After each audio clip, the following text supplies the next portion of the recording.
indignation and desperation at the kind of conditions they were imposing on people that the people of southern Afghanistan, anyway, turned to the Taliban for respite. And unfortunately, in a kind of shortcut, we brought them back. There's a very famous study of the British Empire in India called Empire and Information, which tracks how the British tried to cultivate and elicit local information for the process of basically better government. And that they needed it to be able to manage, with a relatively few 100,000 Englishmen, a very large number of people in a foreign place. And they found local interpreters, local elites, local holy men and fakes who would provide this information for the process of their own upward mobility. And empire has this ability to elicit cooperation. And sure, especially when empire is bringing money. Exactly. And my question is that for those who have a somewhat more critical and perhaps contested notion of foreign intervention, especially under military occupation, how do you see the role of people who elicit and traffic in local information? Because from the second point of view, one could argue that for people under occupation, by people who have money and power, what they need is information about who is ruling them.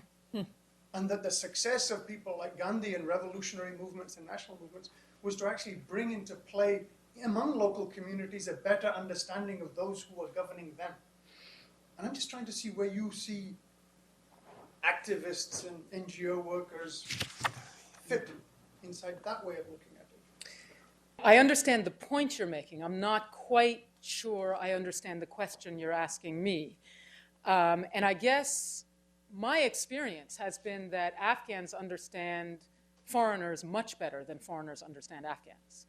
And I'm operating from a perspective that, I suppose in a way I'm part of a foreign ruling group in Afghanistan, but I don't see myself, I certainly have no intentions of trying to rule Afghanistan. I have no intention of staying there. That's actually why I left Afghans, or one of the reasons I left Afghans for Civil Society, is I felt that it was on its own feet and could run itself, and that my job is not to create a permanent employment position for myself in Afghanistan. The key line is, I think Afghanistan could really be a success story. But the way we're currently moving, I think we could well be snatching a defeat from the jaws of victory, where the elections in particular, it's far too early for those in Afghanistan right now.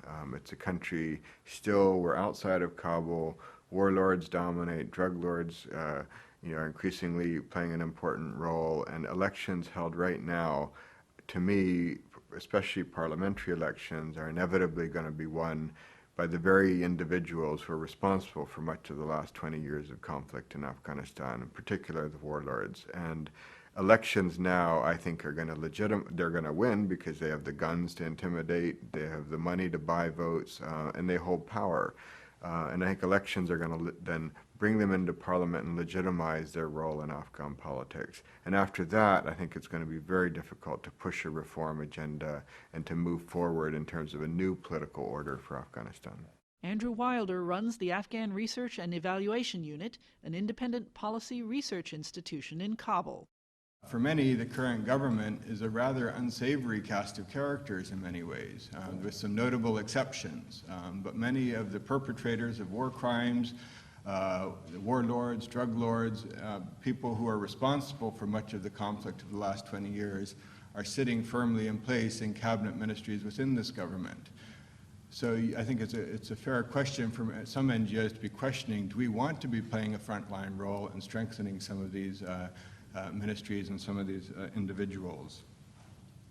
I think I'm running out of time. I just wanted to also end with just a few challenges which I do think are confronting NGOs in Afghanistan. And I think first and foremost, this issue of the independence of NGOs is going to be a critical one, especially as they're increasingly being asked to support large state programs increasingly as the U.S. is by far and above the largest single donor funding programs and has some very explicit political agendas, which you can agree or disagree with. But I think it's important for the U.S. in particular to recognize that NGOs shouldn't just be perceived as another arm of U.S. foreign policy in Afghanistan, but that in many ways their greatest strength will be to be an independent voice, a voice that can actually challenge government at times, and not just being asked to only support. What I find extremely striking about everything you've said might be summarized in a deliberately provocative phrase, which is that as soon as an NGO misperceives its role, as soon as it loses sight of the specific role to which it is called, it becomes perverse and acts in a perverse way. I'll try to explain this with absolutely explicit examples. The role of the NGO in the 1980s in Afghanistan, as you have all pointed out, was to delegitimize a state perceived as aggressive, imposed upon its population against its population's will.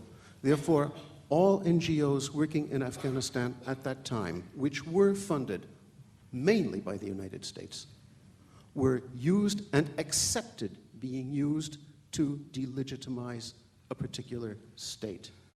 I just heard that at the Afghanistan Development Forum meeting, which was held over the last 3 days in Kabul, in his opening remarks, the Minister of Planning, under which NGOs have to register who are working in Afghanistan, basically equated NGOs with warlords and basically told them it's time to pack your bags and leave.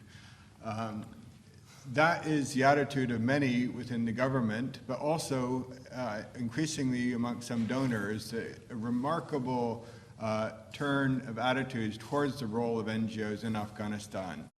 I think it's imperative upon NGOs to have the discipline from day one to design an exit strategy, to say what their strategic plan is, why are they in that country, what are their goals, what is their niche, and when will they leave. Every NGO needs to do that, but regrettably too many NGOs are chasing the dollars and will do whatever needs to be done to expand their budgets. You may know that foundations have had a history of giving, and they have changed over the period in the United States.